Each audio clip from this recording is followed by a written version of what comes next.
Hey, how's it going, y'all? So I figured it was time for a Project Shirley cheap car on Turo update. So in a couple months that I had her listed, she made about 2,000 bucks, and I'm about 5,000 into the car. So, not bad.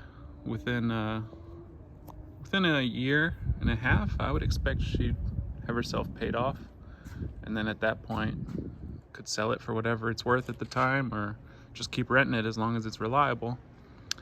But reliable brings me to my next point. So when I bought this car, it had a new motor put in, a remanufactured engine, because the previous owners grenaded the first motor. If you're not familiar with these 1.6s, they tend to have a lot of carbon buildup and then burn through spark plugs pretty fast, and then they clog their cats. So it's pretty easy to grenade them. Then it's also common for them to burn oil, and then a lot of times the people who own these cars are looking for something on the cheaper end, and then they don't really pay attention to their oil level. So if it springs an oil leak, or if it's just burning all the oil, they often end up too low, and then that's how they end up grenading their motors. It's the same situation on that car. Project Skylar has the exact same engine in it. So back to the reliability. The car has been phenomenal, and it has stayed rented nonstop until this last person rented it. A lovely woman from England came over on a vacation, and she rented it for over a month, but about 2 weeks into her rental, the car just stopped on the side of the road. So we had it towed to a shop, and the shop said, oh, it starts up, it runs fine. I ran it twice, there was nothing wrong with it. But they said they took it for a test drive, but I don't believe them, because when I got in it, it did start up and it did run fine.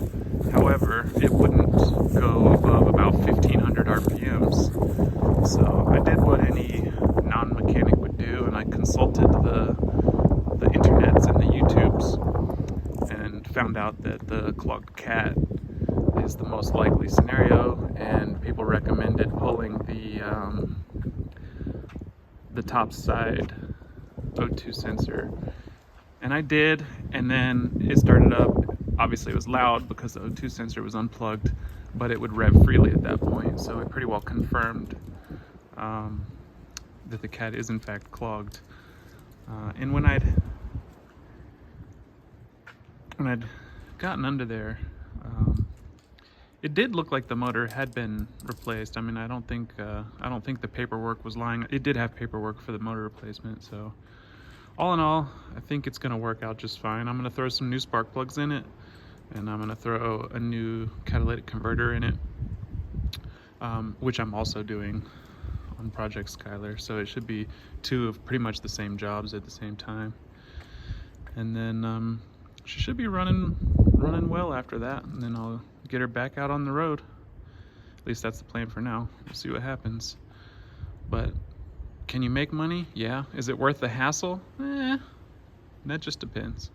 I don't mind cleaning it, because I've been encouraging longer term rentals, and usually with a longer term rental, they take better care of it, and then at the same time, you don't have to clean it as often. So you can encourage longer term rentals by just offering bigger discounts for rental duration.